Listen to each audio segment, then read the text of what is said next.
Hello everyone. जय जगन्नाथ समस्त को। मु आशा करछि कि समस्ते ओपीएससी अप्लाई करवा स्टार्ट कर देथिबेनी। यूपीएससी तो अजाएं आसीनी, देखिया से कौन लेट कर से बोधे आसीजिवो से लगुच तो 15 दिन भितर आसीजिवो। एग्जाम तो जानी थे मे लास्ट वीक ही हुए यूपीएससी रो। से तो आगु वर्षे आगु काढ़ी देता केबे एग्जाम हुए, किंतु ओपीएससी तो आमर केबे काढ़ेनी। से 15 दिन 20 दिन मसे आगे ही काढ़े केबे एग्जाम हो कौन हो डिटेल तो छाड़ू। आज आमर भिडियोटी हूँ आमर नेक्स्ट जो ओपीएससी हो कि यूपीएससी रो प्रिलिम एग्जाम कौ बही माने कौ सोर्स रु कौ बहीटा पढ़िया। आउ तुम मैंने भी जानी जे प्रिलिमटा हूँ सब गोटे टॉप स्टेज मैंने गोटे इम्पोर्टाट स्टेज।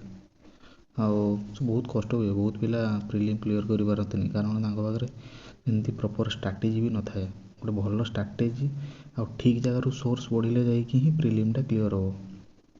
कारण बहुत पिला बहुत देखी मो सांग मान भी बहुत देखी जो प्रिपेरेसन आम होलु तो अननेसेसरी जिन सब बसिक पढ़ुए आ जोड़ा एग्जाम के आसबनी। तुम जान केमती कि कौटा नेसेसरी कौटा दरकार कि कौ जिनसा मुझे पढ़ी कौटा दरकार हो एग्जाम सेटा आम सब हूँ previous year question. Previous year question कले ही तुम जापर कौ टॉपिक आम पढ़ा कौ टॉपिक को छाड़ा।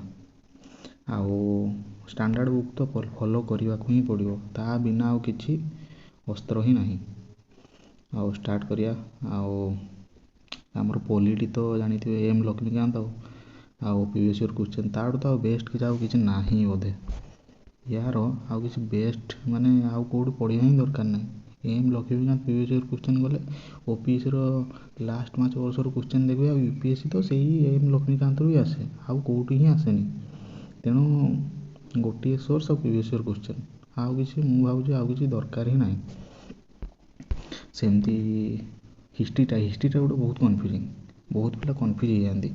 सब जानी थे मॉडर्न हिस्ट्री आम पढ़ा स्पेक्ट्रम रू पढ़ा मॉडर्न हिस्ट्रीटा ये सब जानी थे समस्ते जानी थे, किंतु एंशिएंट मेडिएवल सब कन्फ्यूजन हो जाती। कारण एंशिएंट मेडिएवल बहुत कष्ट माने तार टर्म गुड़ा मन रही से इंडस वैली सिविलाइजेशन हो कि मुगल एरिया हो कि विजयनगर एम्पायर हो कि संगमेज हो से सब कष्ट थाए टे। एनसीएंटा मु जहाँ फॉलो कर कहीदे मु 6 आ 12 क्लास रो एनसीईआरटी पार्ट 1 आ प्रीवियस ईयर क्वेश्चन आ तार सर्ट नोट मुझे बनई सर्ट नोट से सर्ट नोट को ही सर्ट नोट रिविजन द्वारा ही आउ किसी माने जहाँ एग्जाम देखी क्लियर कर गोटे सोर्स मोर मल्टीपल सोर्स तो मुझे फॉलो कैनि। तो जानी थे मेडिएवल आमर 7th क्लास एनसीईआरटी आ 12 क्लास एनसीईआरटी रो पार्ट 2 जोटा आ प्रीवियस ईयर क्वेश्चन तो सबुतिर सब टॉपिक रे आर्ट आउ गोटे हूँ art and culture. Art and culture बहुत सोर्स अच्छे किंतु मते जोटा ठीक लगे से हूँ नितिन सिंघानिया से भी सिलेक्टेड टॉपिक सब टॉपिक पढ़े सब टॉपिक पढ़े कन्फ्यूजन हो मन भी रहा। मुझे लिस्ट कर दीची यही टॉपिक गुड़ा ही आपण मैंने फॉलो करेंगे। Indian architecture sculpture painting music dance Indian theatre puppetry literature literature तो बहुत क्वेश्चन आसे बहुत माने बहुत क्वेश्चन। आउ इंडियन स्कूल ऑफ फिलोसफी एति आर्ट एंड कल्चर कर देकी जातु आउ किसी बाहर दरकार हम ना। तापर हूँ जेग्रोफी मत बहुत इजी लगे जेग्रोफी करदे जदि तुम कनसेप्ट क्लियर हो जेग्रोफी आराम रे इजिली कर। आउ गोटे जेग्रोफी मोस्ट चैलेंजिंग पार्ट हूँ मैपिंग। मैपिंग बहुत प्रकार अच्छे मैपिंग कौन आमर मैपिंग पचार दिए यूपीएससी कि मनकर रुषियार अच्छी रुषियार बाउंड्री बॉर्डर कंट्री गुड़ा ना कह कि मनकर मेडिटेरियन सी देदेला कि तार बॉर्डरिंग कंट्री गुड़ा ना कह कि मेन सब मेन इम्पोर्टाट हूँ आमर यूपीएससी पचारे मिडिल ईस्ट हूँ तार यूपीएससी फेवराइट पार्ट से ही से तार मैक्सिमम क्वेश्चन से आसे। आ धीरे धीरे यूपीएससी तार ट्रेंड भी चेंज कलानी टे देखु मैपिंग पचार मनकर एवं जमी चली सिल्वर गोल्ड रो माने प्राइस जो बढ़ुची सी एथर पचार दे पारे कि गोल्ड कि सिल्वर कौटी हाएस्ट रिजर्व अच्छी कौ कंट्री कि कौ कंट्री प्रोडक्शन अधिका करुच्ची कि सिल्वर कौ काम यूज होची तो युवा जाना दरकार जमी आरथरक पचार डायमंड डायमंड माने अधिका प्रोडक्शन कौटी होची कि आउ गोटे को मिनराल पचार दो मैंगनीज देदेव कि आयरन देदेव कौटी अधिका रिजर्व अच्छी कि कौटू अधिका प्रोडक्शन होची तो पैटर्न भी सी धीरे धीरे चेंज गलानी यूपीएससी मैपिंग तो बहुत इंपोर्टाट आउ मेन जियोग्राफी बेसिक जिनसा क्लीयर कर सी हूँ प्रथम कवर करदे 6 आउ 10 क्लास एनसीईआरटी है कारण 6 आउ 10 क्लास एनसीईआरटी बहुत इंपोर्टाट बेस्ट क्लीयर तापर मेजर क्वेश्चन आमर 11 12 एनसीईआरटी रू एतिक एनसीईआरटी रू ही मेजर क्वेश्चन गुड़ा आसूची आ प्रीवियस ईयर क्वेश्चन देखले ही तुम जापर जे केमी कौन यूपीएससी क्वेश्चन फ्रेम करुच्ची किंतु 6 आउ 10 क्लास एनसीईआरटी फॉलो कर मैंने बहुत पिला करते खाली 11 12 पढ़ीदेवे 6 आउ 6 7 8 9 को छाड़ीदेवे मु कहूँ कवर कर कहीं ओपीएससी भी 6 आउ 10 क्लास एनसीईआरटी जो जियोग्राफी अच्छी सेठू भी किसी क्वेश्चन पलि आसूची मु नोटिस करी किंतु यूपीएससी तो मैक्सिमम जियोग्राफी पोर्सन ही तो आसूची जियोग्राफी सैला आमर कौन कौन सैला आमर सैला पॉलिटी सैला हिस्ट्री सैला कल्चरटा आर्ट एंड कल्चर सैला सेमती जियोग्राफी तापर गला इकोनॉमी इकोनॉमी गोटे बड़ टपिकटा गोटे सी इकोनॉमी मृणाल सार अच्छी सी 1200-1400 पेजर नोट ताकू पढ़ी सारिया भी कष्ट किंतु मृणाल सार जी पढ़ी भाई सी आउ के भूली पार आम पढ़ीचु तार सर्ट नोट भी मिल जाव बढ़िया बनई आमर नीलेश सार यूट्यूब चैनल मारदेव कि टेलीग्राम चैनल सब सर्ट नोट पाई से बढ़िया भाव मृणाल सार 1200-1400 पेजर नोट को से 160-150 पेज पूरा बढ़िया से क्रिस्पी वे बनई मस्त इकोनॉमी तो इंपोर्टाट हूँ करेन्ट अफेयर करेन्ट अफेयर तो पीटी 365 माने पीटी 365 कहीं कौन पीटी 365 तार बेसिक करेन्ट अफेयर सब बेसिक जिनसा भी कवर करता है मनकर तुम से बेसिक जिनसा कवर कर बही कि नोट्रे तुम पीटी 365 कवर करदेव इजिली आ प्रीवियस ईयर क्वेश्चन द्वारा ही जापर कौ टपिकटा इंपोर्टाट कौटा छाड़ कौटा पढ़ तेणु इकोनॉमी मृणाल सार कि जब मृणाल सार भल लगे कि क्या पसंद न विवेक सिंह देखिए विवेक सिंह भी छोट बहीटा बेसी ना से 400-500 पेजर बहीटा विवेक सिंह बढ़िया बही विवेक सिंह भी बढ़िया बही आराम तुम फॉलो कर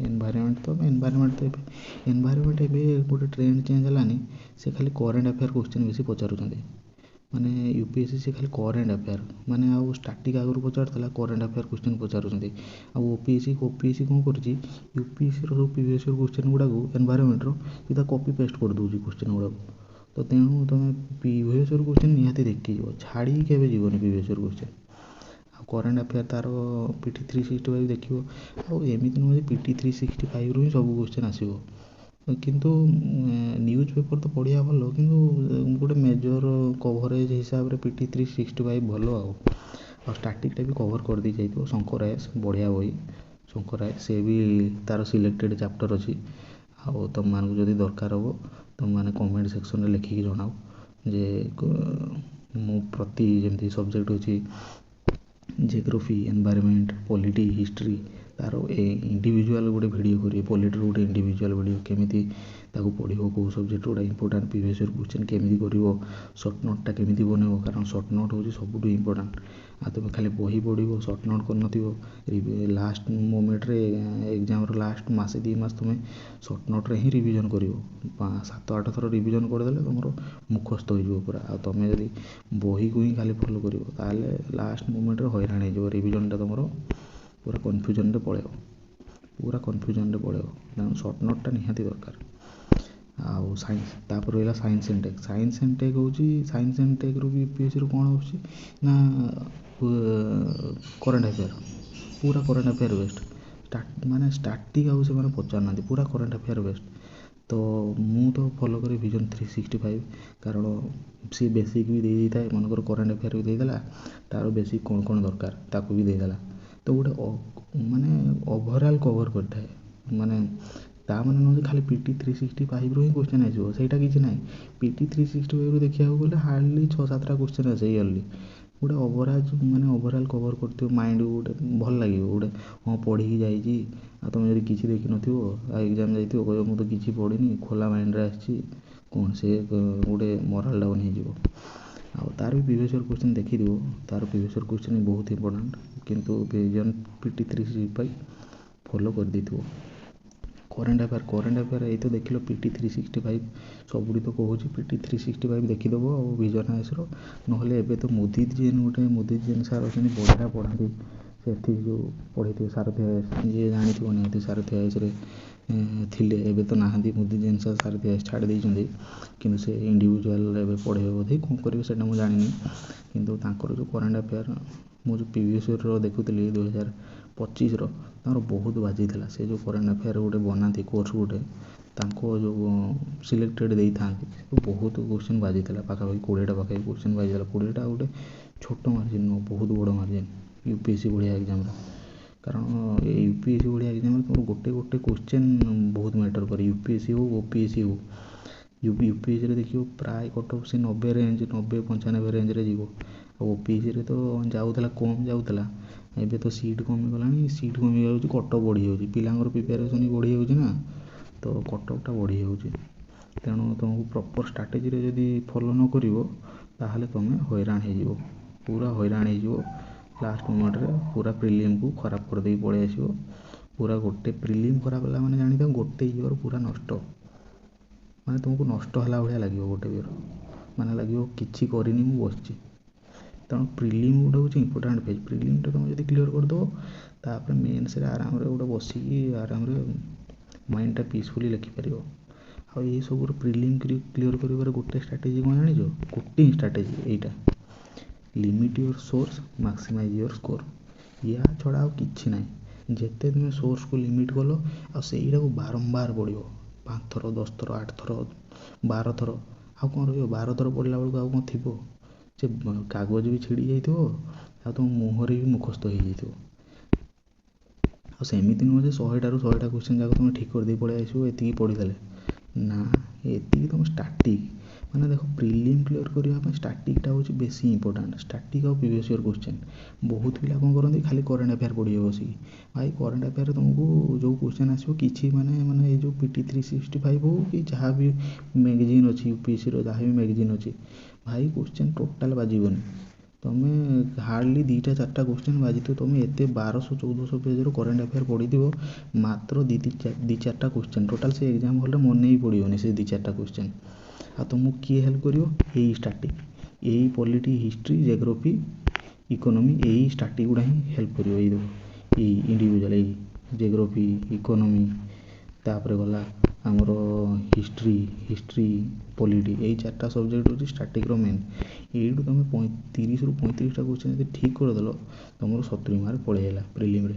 ପୁଣି ସେପଟୁ ରହିଲା, ତାପରେ ଆଉ ଟିକେ UPSCରେ ତ ଟିକେ ଟ୍ରିକ୍ସ ବି ଲଗାଇବାକୁ ପଡ଼ିବ। UPSC ହଉ କିମ୍ବା OPSC ହଉ, ଟିକେ ଟ୍ରିକ୍ ଗୁଡ଼ା ନ ଜାଣିଲେ, ମାନେ କ୍ୱେଶ୍ଚନ୍ ଗୁଡ଼ା ଗୋଟେ ଫ୍ରେମ୍ ହେଇଥାଏ, ତାର ଫ୍ରେମ୍ର ଲାଙ୍ଗୁଏଜ୍ଟାକୁ ତୁମକୁ ବୁଝିବାକୁ ପଡ଼ିବ। ସେ ଲାଙ୍ଗୁଏଜ୍ ହିସାବରେ ତୁମେ ଜାଣିପାରିଲେ ଯାଇକି ସେ ଏକ୍ଜାମ୍ ମାନେ ତୁମେ ସେ କ୍ୱେଶ୍ଚନ୍ ଗୁଡ଼ା ଠିକ୍ କରିପାରିବ। ଆଉ ସେଇଟା ଟିକେ ଏଜ୍ ନେଲା ମାନେ ତୁମେ ଆରାମରେ ଇଜିଲି କ୍ଲିୟର୍ କରିପାରିବ। ଆଉ କରେଣ୍ଟ ଆଫେୟାର୍ ବି ଇମ୍ପୋର୍ଟାଣ୍ଟ, କିନ୍ତୁ ମେନ୍ ହେଉଛି ଷ୍ଟାଟିକ୍ ଆଉ ପ୍ରିଭିୟସ୍ ଇୟର୍ କ୍ୱେଶ୍ଚନ୍। ଷ୍ଟାଟିକ୍ ଆଉ ପ୍ରିଭିୟସ୍ ଇୟର୍, ତା ଛଡ଼ା ଆଉ କିଛି ଅପସନ୍ ନାହିଁ ତୁମ ପାଖରେ। ସେଇଟା ବେଷ୍ଟ, ସେଇ ଦ୍ୱାରା ହିଁ ତୁମେ ଏକ୍ଜାମ୍ଟା କ୍ଲିୟର୍ କରିପାରିବ। ମୁଁ ଗୋଟେ ଥର ଆଟେମ୍ପ୍ଟରେ କ'ଣ କରିଥିଲି କହିଲ, ମୋର ଫାଷ୍ଟ ଯେତେବେଳେ ପ୍ରିଲିମ୍ ଦେଇଥିଲି, ପ୍ରିଲିମ୍ ହେଇନଥିଲା। ମୁଁ ଟୋଟାଲ୍ କନଫ୍ୟୁଜ୍ ହେଇଗଲି ପଢ଼ିବି କ'ଣ ସେତେବେଳେ। ତାପରେ ମୁଁ ଧୀରେ ଧୀରେ ସବୁ ୟୁଟ୍ୟୁବ୍ ସର୍ଚ୍ଚ କରିକି, ପୁରା ୟୁଟ୍ୟୁବ୍ରେ ହିଁ ତୁମେ ଭଲସେ ପାଇବନି, କିଏ ଅଧା କହିଥିବ କିଏ ଅଧା କହିନଥିବ। ଆଉ ପରଫେକ୍ଟ ପାଇବ ତୁମେ। ଏଇଟା ଦେଖ, ଏଇଟା ତୁମକୁ ଯେଉଁ କହିଛି ଏତିକି ସୋର୍ସ, ଆଉ ତୁମକୁ ଯଦି ପୁରା ଇଣ୍ଡିଭିଜୁଆଲ୍ ଦରକାର, କି ପଲିଟି କେମିତି ପଢ଼ିବି, କି ଜିଓଗ୍ରାଫି କେଉଁ ସବଜେକ୍ଟଟା ଇମ୍ପୋର୍ଟାଣ୍ଟ, କେଉଁଟା ଦରକାର ନାହିଁ, କି ମ୍ୟାପିଂଟା କେମିତି କରାହେବ, କି ଇକୋନୋମି କେଉଁଠୁ ପଢ଼ିମି, କେମିତି ସର୍ଟ ନୋଟ୍ଟା କ'ଣ କରାହେବ, କି ଏନଭାୟରମେଣ୍ଟର କେମିତି କ'ଣ କରାହେବ, କି ହିଷ୍ଟ୍ରିର କେଉଁଟା ପଢ଼ିବି, କେଉଁଟା ଇମ୍ପୋର୍ଟାଣ୍ଟ। କାରଣ ହିଷ୍ଟ୍ରି ତ ବହୁତ କଷ୍ଟ, ମୋତେ ତ କଷ୍ଟ ଲାଗେ ସତ କଥା। ମୋତେ ସ୍ପେଶିଆଲି ଆନ୍ସିଏଣ୍ଟ ଆଉ ମିଡ଼ିଆଭାଲ୍ ବହୁତ କଷ୍ଟ ଲାଗେ। ମଡ଼ର୍ଣ୍ଣଟା ମୁଁ ଚଳେଇ ଦିଏ, କିନ୍ତୁ ଆନ୍ସିଏଣ୍ଟ ମିଡ଼ିଆଭାଲ୍ ମୋତେ ବହୁତ କଷ୍ଟ ଲାଗେ। ମୁଁ ବହୁତ ଥର ରିଭିଜନ୍ କରିଛି, ତ ଆକ୍ଚୁଆଲି ମୋର ତ ସାଙ୍ଗମାନେ ଆନ୍ସିଏଣ୍ଟ ମିଡ଼ିଆଭାଲ୍ ଛାଡ଼ି ଦେଇକି ଏକ୍ଜାମ୍କୁ ଯାଆନ୍ତି। ଭାଇ ମନେ ରୁହେନି। ଆନ୍ସିଏଣ୍ଟ ମିଡ଼ିଆବାଲା କ'ଣ ପଢ଼ିଥିବେ, ଖାଲି ପଢ଼ିଥିବେ ବୁଦ୍ଧିଜିମ୍, ଜୈନିଜିମ୍, ଇଣ୍ଡସ୍ ଭ୍ୟାଲି ସିଭିଲାଇଜେସନ୍, ଆଉ ଗୋଟେ ହେଉଛି ବିଜୟନଗର ଏମ୍ପାୟାର, ସେତିକି ଦେଖିଥିବେ। ଆଉ ଟୋଟାଲ୍ ସେ ମୋଗଲ ଫୋଗଲ ସବୁ ମହାଜନପଦ, ସେ ଯାହା ସେ ମୌର୍ଯ୍ୟ ଗୁପ୍ତ ସବୁ ଛାଡ଼ି ଦେଇକି ଯାଇଥିବେ। ମନେ ହିଁ ରୁହେନି, ଆଉ ପଢ଼ିବେ କ'ଣ ତାକୁ। ତେଣୁ ପ୍ରପର୍ ଷ୍ଟ୍ରାଟେଜି ଆଉ ତୁମର ସର୍ଟ ନୋଟ୍, ମେନ୍ ହେଉଛି ସର୍ଟ ନୋଟ୍। ଆଉ ଗୋଟେ ସବୁ ଟପିକ୍ର ହେଉଛି ସର୍ଟ ନୋଟ୍। ୱିଦାଉଟ୍ ସର୍ଟ ନୋଟ୍ରେ ତୁମେ ଲାଷ୍ଟ ମୋମେଣ୍ଟରେ ରିଭିଜନ୍ ହିଁ କରିପାରିବ ନାହିଁ। ଲିମିଟ୍ଟାକୁ ତୁମେ କମ୍ ରଖ, ପୁରା ଲିମିଟେଡ଼ ସୋର୍ସଟାକୁ ଲିମିଟେଡ଼ ରଖ, ଦେଖିବ ସ୍କୋର୍ ବି ମାକ୍ସିମାଇଜ୍ ଆସିବ। ଆଉ ତୁମମାନଙ୍କୁ ଯଦି ଇଣ୍ଡିଭିଜୁଆଲ୍ ଦରକାର କି ସାଇନ୍ସ ଆଣ୍ଡ ଟେକ୍ କ'ଣ କରାହେବ, ଏନ୍ଭାୟରମେଣ୍ଟ କ'ଣ କରାହେବ, ତାହେଲେ ମୋତେ କମେଣ୍ଟ ସେକ୍ସନରେ ଲେଖିକି ଜଣାଇବ। ମୁଁ ନିହାତି ତା ଉପରେ ଇଣ୍ଡିଭିଜୁଆଲ୍ ସବଜେକ୍ଟ ଉପରେ ମୁଁ ଭିଡ଼ିଓ କରିବି, କେମିତି କ'ଣ ପଢ଼ିବ କ'ଣ ନାହିଁ ଭିଡ଼ିଓଟା କରିବି। ଆଉ ଚ୍ୟାନେଲଟିକୁ ସବସ୍କ୍ରାଇବ୍ କରିଦେବେ, ଲାଇକ୍ ଆଣ୍ଡ ସେୟାର ମଧ୍ୟ କରିଦେବେ ନିଜ ସାଙ୍ଗମାନଙ୍କ ଭିତରେ। Thank you.